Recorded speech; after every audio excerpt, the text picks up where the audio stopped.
आज हमारे training session में अभय यादव सॉरी मेरा बच्चा अभय Yadav, lovely student, Ganesh Singh Yadav ji, lovely boy, चंदन जी हैं हमारे साथ में आज, अनुभव बेटा है हमारे साथ में, मानीचंद जी हैं, और ये हैं Pankaj Mishra, lovely handsome boy. कहाँ से हो? Deoria, lovely place. और देवरिया आइए, और देवरिया फेमस है अपनी हॉस्पिटलिटी के लिए और अपने चटपटे पानी पूरी हम लोग बोलते हैं, आपको क्या बोलते हैं? पानी पूरी जो है गोलगप्पा के लिए फेमस है। तो सब लोग दिवाली के उपलक्ष्य में जाएंगे कहाँ? देवरिया, और खाएंगे पानी पूरी, ठीक है। तो आज हम लोग जो है पर्सनल इंजरीज जो होती है, हम लोग की पर्सनल इंजरीज जब हम लोग जहाज में काम करते हैं तो हम लोग को पर्सनल इंजरी हो जाती है। तो मान लीजिए किसी को इंटरनल इंजरी हो गई तो कैसे मालूम पड़ेगा, एक्सटर्नल इंजरी हो गई तो कैसे क्या एक्शन लिया जाएगा। तो मान लीजिए ये लड़का है, दिस बॉय फ्रॉम, ये लड़का है, इस बच्चे को हाथ में कहीं चोट लग गई, कट गया, 1-1.5 इंच कट गया, खून निकला। अब खून निकल गया तो क्या करेंगे? कोई भी साफ कपड़े से उस पर रख के पट्टी बांध दिया जाएगा, या फिर इस बच्चे को अगर नहीं भी पट्टी कोई कपड़ा मिल रहा है तो हम उसको हाथ से क्रश करके थोड़ा उसके सर से एलिवेट करने के ऊपर की तरफ, जैसे कि ऐसे दिखाया गया है कि उसकी ब्लीडिंग जो है कम हो, ब्लीडिंग जो है कम हो। हाँ, अगर पैर में भी लग गया और पैर से खून निकल रहा है, उसको लेटा दो और उसके पैर को एलिवेट कर दो। एलिवेट कर दो मतलब ऊपर की तरफ कर दो। माइनर इंजरीज को हम लोग किस तरह से ट्रीट करेंगे, उसके बाद में कोई भी इंजरी होती है, सुपरफिशियल इंजरीज, माइनर इंजरीज, उसको क्लीन करके थॉरोली क्लीन करने के बाद उसमें कोई भी ऑइंटमेंट जो अलाउड है वो लगाया जाएगा। और अगर सूचर की जरूरत पड़ी, सूचर मतलब होता है जिसको हम लोग बोलते हैं टाका लगाना, तो अगर सूचर की जरूरत पड़ेगी तो हम उसको सूचर भी लगाएंगे, और उस पार्ट का ज़्यादा मूवमेंट नहीं करेंगे जिससे कि सूचर स्किन फिर से अलग हो जाए, फट जाए और ब्लीडिंग होगा। अब दूसरा आता है, एक ये वाली हो गई माइनर इंजरी, उसके बाद में आ जाती है सीरियस इंजरी। कौन सी? सीरियस इंजरी, जिसके अंदर जो बोन्स हैं, जो हमारे शरीर के अंदर बोन्स है या कोई इंटरनल ऑर्गन है, वो डैमेज हो जाता है। किसी हाइट से गिरने में कोई चीज़ आके लग गई, हम किसी चीज़ में गिर गए जो शार्प थी या ब्लंट थी या नुकीली थी, आगे नुकीली थी, तो हम उस समय क्या करेंगे, देखेंगे कि उसका कोई भी पार्ट है, मान लीजिए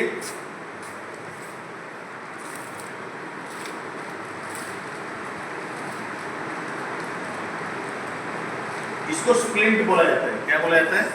स्प्लिंट। यहाँ पर फोम होता है और यहाँ पर ये हार्ड होता है यहाँ पर। तो फोम वाला जो पार्ट है, ये फोम वाला पार्ट है, मान लीजिए इनके यहाँ पर इंजरी हुई है, ये वाला हाथ, तो हम इसको क्या करेंगे, इनके हाथ पे ऐसे रख के, ये बेंड होगा, ये ठीक है, ये बेंड हो जाएगा, इस शेप पे रख लिया इनका हाथ ऐसे करके, और उसके बाद छोटा वाला स्प्लिंट, एक और है इससे भी छोटा है, तो वो उसके ऊपर रखा जाएगा। Thank you.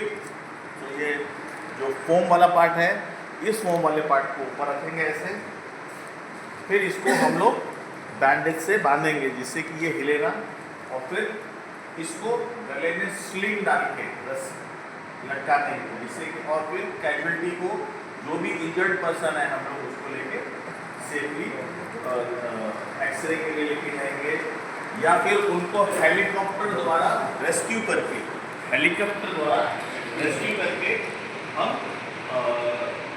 हॉस्पिटल में पहुंचेंगे, जहां पर उनके हाथ का एक्सरे होगा और पता चलेगा कौन सी बोन जो है सी बोन में ऐसा हम लोग क्लिप्स लगा के जो बोन्स हल्की सी हेयर लाइन क्रैक होता है या टूटती है, मल्टीपल फ्रैक्चर नहीं होता है, सिंपल फ्रैक्चर होता है, तो उसको तो लगा ऐसे रहने देते हैं और उसके ऊपर प्लास्टर कर देते हैं। लेकिन जहाँ पर बोन में मल्टीपल फ्रैक्चर होता है वहाँ पर हमें जो क्लैम्प्स लगाने पड़ते हैं। क्लैम्प्स मतलब स्टील का नीचे और ऊपर क्लैम्प और उससे स्क्रू से हम लोग टाइट करके उसको रिपेयर कर देते हैं। और वैसा तब तक रहेगा जब तक वो बोन पूरी हील नहीं हो जाती है। इस सारे कार्य के दौरान और इंजरी के समय पेमेंट आपको मिलता रहेगा। क्या मिलता रहेगा? पेमेंट जितना भी बनता है आपका वो पूरा मिलेगा, तो उसको पेमेंट में कमी नहीं होगी। और दूसरी बात है, जो भी खर्चा आपका एक्स्ट्रा हुआ है दवाइयों का, इसका, वो सब आपको वो भी गवर्नमेंट आपकी जो शिपिंग कंपनी है वो देती रहेगी। अब आते हैं हम लोग इंटरनल ऑर्गन्स। जब हमारे इंटरनल ऑर्गन्स हैं उसमें दिक्कत आ जाती है और वो परमानेंट इंजरी या परमानेंट डिसीज कोई हो जाती है, जहाज में रहते हुए उस समय पूरा का पूरा पूरी जिंदगी का कंपनसेशन परसेंटेज काउंट किया जाता है। हमारा क्या काउंट कर दिया जाता है? परसेंटेज की डिसेबिलिटी कितनी हुई है, 70% के 80%, उसके हिसाब से आपको 2 करोड़ 5 करोड़ 10 करोड़ जितना भी है आपका बन रहा है उतना पैसा आपको कंपनसेट कंपनी करेगी। और कंपनी अपनी पॉकेट से नहीं देती है, बेसिकली कंपनी कहाँ से देती है? कंपनी जो है आपका इंश्योरेंस करवाती है, ग्रुप इंश्योरेंस। उस इंश्योरेंस में ये सभी क्लॉज होते हैं। इसमें सबसे बड़ा क्लॉज ये होता है, क्या इस क्रू ने पीपीई पहना था कि नहीं। अगर उसने पीपीई नहीं पहना था तो उसको कंपनसेशन मिलने में दिक्कत होती है। तो आप सबसे पहले कंपनी से बोलेंगे, कंपनी अगर बोलती है नहीं हो पा रहा है, तब आप इंटरनेशनल कोर्ट में जाके, हम कोर्ट में जाएंगे, इंटरनेशनल कोर्ट में कंपनी के अगेंस्ट में हम केस करेंगे। जज साहब जो है वो सब चीज को कैलकुलेट करके कंपनी से आपको वो सामान जो कंपनसेशन है वो आपको पूरा का पूरा दिलवाएंगे। ठीक है, तो इस बात की चिंता नहीं करेंगे कभी भी आप कि वो हमें दे रहा है कि नहीं। अगर वो कंपनी नहीं दे रही है, इंश्योरेंस कंपनी अगर हमें हमारा कंपनसेशन डिसेबिलिटी या इंजरी कंपनसेशन नहीं दे रहा है, तो हमें कोर्ट के द्वारा हमें उसे लेना चाहिए। हर सीमैन को और हर अपने स्टूडेंट्स को मैं यही बताता हूँ, डरने की बात नहीं है। और फॉरेन में जो जितने भी जुडिशरी सिस्टम है वो बहुत बढ़िया है और वो आपके फेवर में ही काम करता है। ये देखिए हमारे ह्यूमन स्केलेटन। इस स्केलेटन में आप देखेंगे ये पूरा का पूरा हमारा स्कल है। क्या है? स्कल है। आगे वाले को क्रेनियम बोलते हैं। आई सॉकेट, ये क्या है? आई सॉकेट, नेजल बोन। ठीक है, उसके बाद में आपका रिब केज और इसी के अंदर बेसिकली आपके जितने भी जो महत्वपूर्ण अंग है हमारे शरीर के, जिसको हम लोग बोलते हैं वाइटल ऑर्गन्स, वो इसी के अंदर है। इसी की जब तक ये काम करेंगे हम जीवित रहेंगे। अगर इनमें से किसी ने भी काम करना बंद कर दिया वाइटल ऑर्गन्स ने, तो हम लोग जो है पास आउट हो जाएंगे इस दुनिया से। ये वाला है सर्वाइकल, ये जो पीछे जो दिख रहा है सर्वाइकल, इसके पीछे दिख रही है आपकी हमारी रीढ़ की हड्डी। क्या दिखाई दे रही है? ये जो है ये है हमारा सब नेक, सर्वाइकल इसको बोला जाता है। ये हमारी वर्टिब्रेट है। ठीक है, इन सब के टेक्निकल नाम है इन दोनों के बीच के अंदर सॉफ्ट टिश्यू डिस्क्स होती हैं। क्या होती हैं? Soft tissue discus.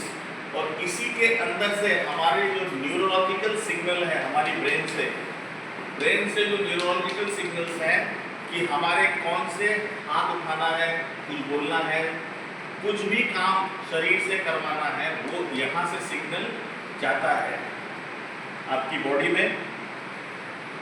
इसके बाद ये जो है इसका जो जॉइंट है इसको बोलते हैं स्टर्नम। तो जब भी कोई भी आपके सामने किसी को हार्ट अटैक हो जाता है, और बहुत हम लोग के शिप में लोगों को होता है, तो हम लोग का सीधा काम है उसकी स्टर्नम के ऊपर, इस जगह के ऊपर दोनों हाथ रख के, जैसा हमने बताया था, उसको CPR देना होता है। क्या देना होता है? CPR 30 टाइम्स, 30 बार 2 से लेके 2.5 इंच इसको हम प्रेस करेंगे। इसके बिल्कुल नीचे यहाँ पर हार्ट होता है, इस जगह पे हार्ट है, इसको सीधा प्रेस करेंगे, हार्ट के ऊपर जाएगा। Basically we are trying to restart, got it. And उसके बाद में इसका फेस ऊपर करके, मुंह खोल के फेस ऊपर करके, यहाँ पर नोज नेजल, यहाँ पर नोज है ना, नोज को पकड़ के यहाँ से माउथ टू माउथ रेस्पिरेशन देते हैं। जहाज में माउथ टू माउथ रेस्पिरेशन नहीं देंगे हम लोग, वहाँ पर एक कप आता है। जहाज में क्या आता है? इतना बड़ा एक कप है, नाक को दबाएंगे, मुंह पे मुंह रखने की जरूरत नहीं है। उसके अंदर एक स्ट्रेनर भी होता है। क्या होता है? एक जाली होती है जो हम लोग के शिप में है, उसके अंदर एक जाली है। उस जाली के अंदर हम लोग क्या करेंगे? उस जाली के अंदर उस नाक सर पीछे किया, नोज पकड़ा, मुंह पे वो माउथ पीस रखा, उसमें स्ट्रेनर लगा हुआ है, और उस स्ट्रेनर के ऊपर कितना बड़ा है, पूरी ताकत से सांस अंदर खींचेंगे और जोर से फूकेंगे। कितनी बार? 2 बार। तो 30 टाइम कंप्रेशन और 2 टाइम्स ब्रीदिंग।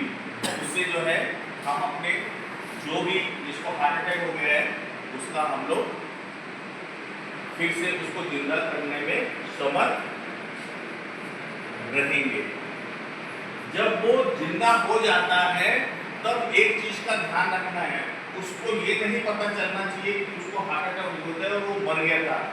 2 मिनट के लिए या 2.5 मिनट के लिए या 3 मिनट के लिए वो मर चुका था, ये उसको नहीं बताना है, नहीं तो फिर मर जाएगा सेकंड हार्ट अटैक से। Got it? उससे नॉर्मल बात करना है, कैसा है, ठीक है, क्या पिएगा, कुछ खाएगा, नहीं, ठीक से बैठ जा, उससे कपड़ा ढीला कर दो, आराम से टॉक नाइसली एंड नॉर्मली। उसको ये नहीं मालूम होना चाहिए तू तो मर गया था 2 मिनट पहले, 2.5 मिनट पहले, 3 मिनट पहले, तुम राम जी के पास से होकर आए कि नहीं, भगवान कैसे हैं, कौन मिले थे, ये सब पूछने की उसे जरूरत नहीं, तो फिर वो चला जाएगा। Got it? So it is very easy. और पैनिक नहीं करेंगे आप, क्योंकि आप अपना बेस्ट तब दे पाएंगे, आपकी ट्रेनिंग, एक्सपीरियंस एंड एक्सपर्टीज जो है उसका ऑप्टिमम यूज, मैक्सिमम यूज आप तब कर पाएंगे, तब डिलीवर कर पाएंगे जब आप काम एंड कंपोज हो। काम एंड कंपोज मतलब हम अपने विचलित नहीं होंगे उस चीज से, जो भी चीज घटित हो गई है।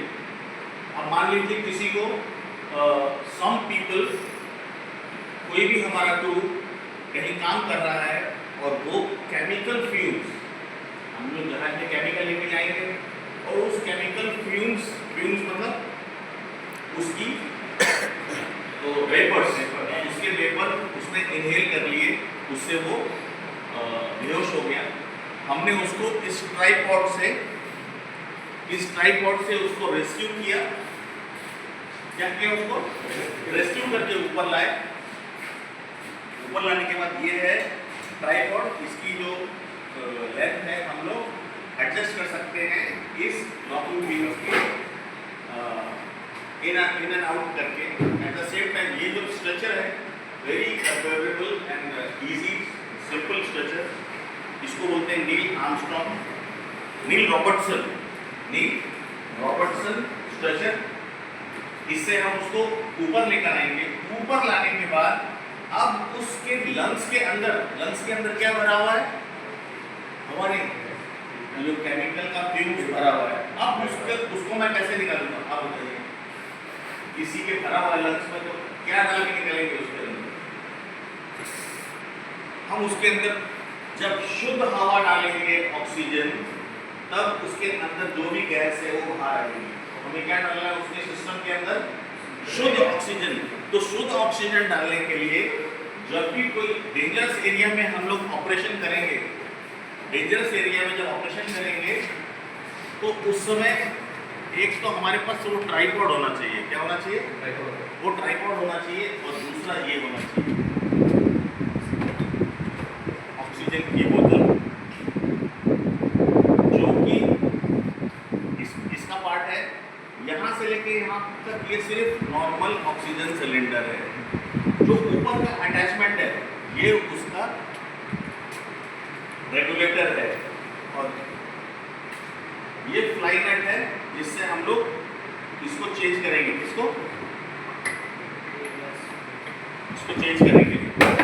तो इसका पार्ट जो है very simple, a pure oxygen cylinder head. क्या है? इसका ऊपर का इस सिलेंडर का हेड है। हेड के अंदर एक तो इसका ऑपरेटिंग वाल्व है जिससे ये हवा खोलेंगे हम, ठीक है, नॉर्मल है। ये वाले जो वाल्व है वो टू रिलीज, टू इसके अंदर जो भी ऑक्सीजन है उसको रिलीज करने के लिए ये वाला। और ये जो है, ये दो जो छेद दिख रहे हैं, ये वाला और ये वाला छेद, ये है इस रेगुलेटर के जो ये दो छेद है, इन दोनों, ये दोनों जो ये है, ये इसके अंदर हमें कोइंसाइड करके डालना है। यहाँ पर रबर की सील लगी हुई है, कहाँ? और यहाँ पर भी रबर की सील लगी है। इसके अंदर कोइंसाइड करेंगे तो जब भी हम वहाँ से एयर ऑक्सीजन प्रेशर खोलेंगे, लगाने का सिंपल मेथड। और ये हमारे पास सिलेंडर बहुत सारे होंगे, ठीक है। ये बटरफ्लाई नट से इसको टाइट कर दिया। अब जैसे ही इसको खोलेंगे हमें एयर प्रेशर दिखाएगा कितना है। Got it? अभी इसके अंदर कम है क्योंकि ट्रेनिंग पर्पसेस के समय हमने काफ़ी यूज किया है।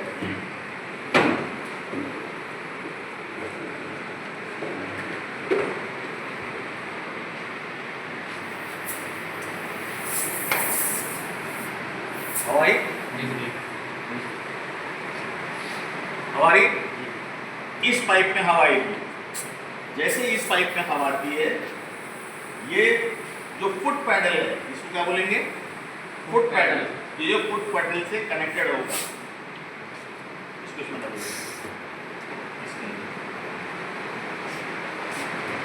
फुट पैडल सिलेंडर की हवा रेगुलेटर जितनी दे रहा है,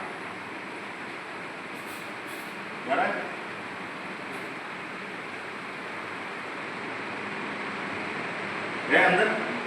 चलो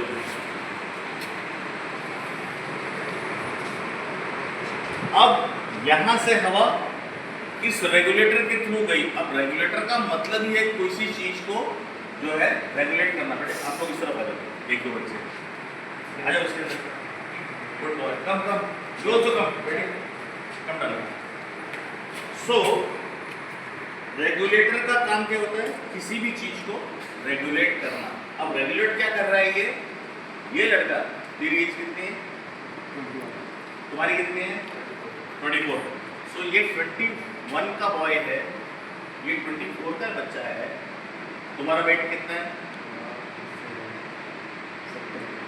70 kg। Yours 62। Now 21, 24, 70 and 62 kg. Now here what we have to understand, there is a chart. दोनों लड़के हैं, तो इन लोग पहले मैं चार्ट में क्या देखूंगा? मेल है, दोनों मेल हैं। ये 21 का है, ये 24 का है, ये 70 kg का है, ये 65 kg का है। 70 65 किलो, 21 साल का बच्चा, 24 साल का बच्चा। इन दोनों को जो मैं हवा दूंगा, वो हवा इनके एज, जेंडर एंड हाइट। तुम्हारा हाइट कितना है? क्या हाइट?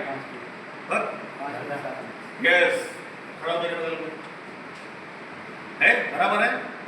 नहीं, वो जूतवा पहना है, वो मोटका जूता पहना है, ठीक है, ये हमसे लंबा है, ठीक। So I am also 5'7", so he is 5'7" and you 169, so he is 5'8", so he is 5'8", 5'7".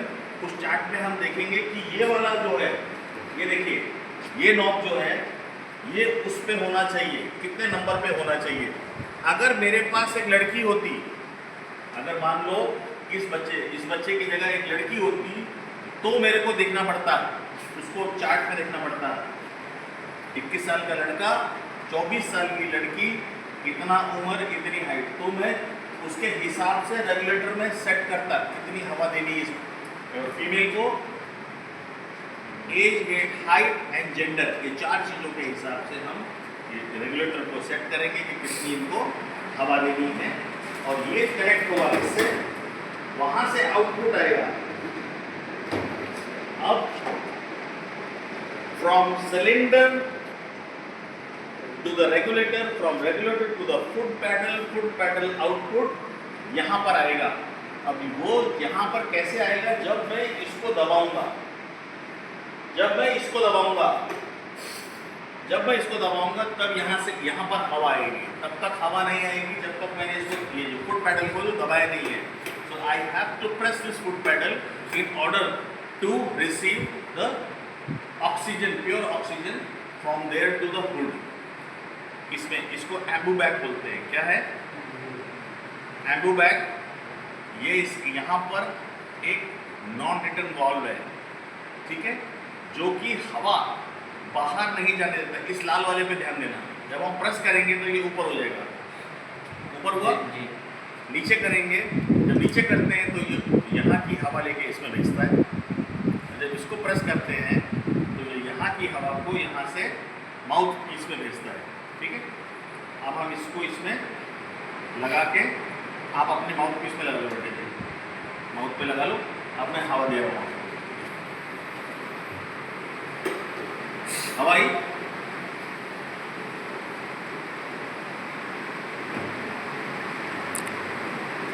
सांस लेके देखो, इसको छूना नहीं, आ रही है, वो आ रही है, हल्की आ रही है, क्योंकि इसमें हाई प्रेशर ऑलमोस्ट खत्म होने वाला है।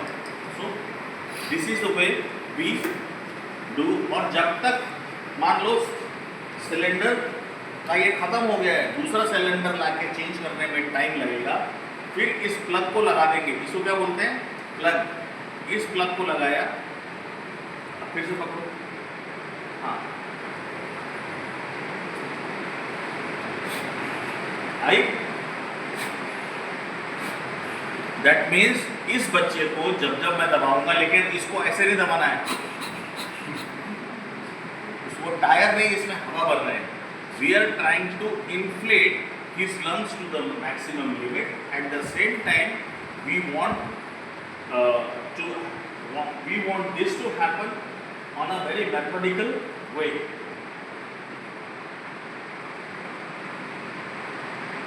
Alright. Now there are, इसमें और भी अटैचमेंट्स हैं, स्पेयर अटैचमेंट्स होते हैं इसके अंदर हमारे पास में, जिसको हम लोग यूज करते हैं फॉर अदर पर्पसेस, ठीक है। That as per the casualty, जो हमारी कैजुअलिटी है उसको किस प्रकार का फर्स्ट एड में कौन सा कॉम्प्लिकेशन है होश में लाने के बाद जो भी है। अब ये वाला था, इसकी नाक से सांस के द्वारा इसके रेस्पिरेटरी सिस्टम में केमिकल गया है। क्या गया है? किसी ने रेस्पिरेटरी सिस्टम में उसके चला गया, उसका एक्शन ये था। अब अगर इसके पेट में चला गया, he somehow that chemical has entered in somebody's body. For example, this boy, इसकी आंख में केमिकल गिर गया, तो क्या करेंगे हम? क्या करेंगे? वेरी गुड, क्या करेंगे? हाथ मिलाओ, शाबाश, उसको वॉश करेंगे। इसका मतलब है we will dilute the purity, उस केमिकल का जो प्योर फॉर्म है उसमें जैसे ही पानी पड़ेगा, जैसे ही हम पानी डालेंगे आइस में, तो क्या होगा, जो केमिकल है वो बाहर आएगा, लेकिन वो जैसे ही chemical has touched your body, touch करने के समय दो चीज होती है, एक होता है उसका टेम्परेचर, क्या होता है temperature. If the temperature of the chemical is in minus, if the temperature of the chemical is in minus, तो वो आपकी डर्मिस और एपिडर्मिस को सेम टाइम जो है इफेक्ट करेगा। Number 2, the property of a chemical, उस केमिकल की जो प्रॉपर्टी है वो आपके टिश्यूज और मसल्स को जो है डिस्ट्रॉय करना शुरू कर देंगे। क्या करना शुरू कर देंगे? डिस्ट्रॉय। ये बॉडी के बाहर की बात हो रही है, शरीर के बाहर का अफेक्ट। तो सेम टाइम आइस में हो गया, तो आइस में पानी मारेंगे, उसकी प्योरिटी को डाइल्यूट करेंगे, तो उसका अफेक्ट कम हो जाएगा। At the same time here also, if it is on the outer skin और the outer body of a person, then what we will do, we will dilute it by washing it into under the running water। और running water होना चाहिए साफ, ये नहीं कि salt water में धोना शुरू कर दिया। नाउ अगर सॉल्ट वाटर में धोगे तो क्या होगा, the salt and the minerals present in the sea water, sea water के अंदर केवल सॉल्ट नहीं है, उसके अंदर मिनरल्स भी हैं बहुत तरह के। तो अगर सी वाटर से ही तुमने वॉश करना शुरू कर दिया, now that salt will react with that chemical and that may be more dangerous। Got it? So make sure that you are washing it away with the fresh water। now अगर body के अंदर चला गया है तो क्या करेंगे? दूध पिलाएंगे, हैं?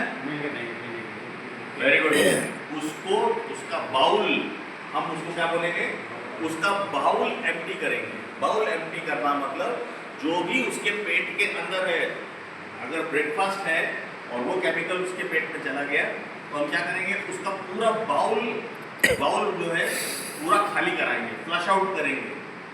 We will get his bowel flushed out so that less damage is done internally. Got it? At the same time जहाज के अंदर हमारे पास एक इटली में, कहाँ? इटली एक देश है, वहाँ पर एक रेस्क्यू सेंटर है। क्या है? Rescue centre. और उस रेस्क्यू सेंटर का काम है, वहाँ पर 24 घंटे एक डॉक्टर ड्यूटी पे रहता है। उसका काम है, आप कैप्टन हैं, आपने फ़ोन किया, hello I have a situation doctor साहब, yes what is that, one of my crew member has been subjected to the chemical. तो वो पूछेगा इंटरनली और एक्सटर्नली। आप बोलोगे इंटरनली, और ठीक है, उसका पेट खाली कराओ और उसको ये दवाई दो, ये पेन किलर दो, बोला, और रिपोर्ट टू मी। तब तक वहाँ से हेलीकॉप्टर चल देगा। कहाँ से? जो भी नियरेस्ट लोकेशन है। ये आपका जहाज है, यहाँ पर इटली है, सॉरी इटली वहाँ पर है, और यहाँ पर न्यूयॉर्क है। तो इटली वाला क्या बोलेगा, योर लोकेशन, उसने बोला माई लोकेशन इज दिस। वो सीधा न्यूयॉर्क वाले को कोऑर्डिनेट करेगा, न्यूयॉर्क से हेलीकॉप्टर उड़ेगा, आपके पास आएगा, आपके पेशेंट को लेके चला जाएगा।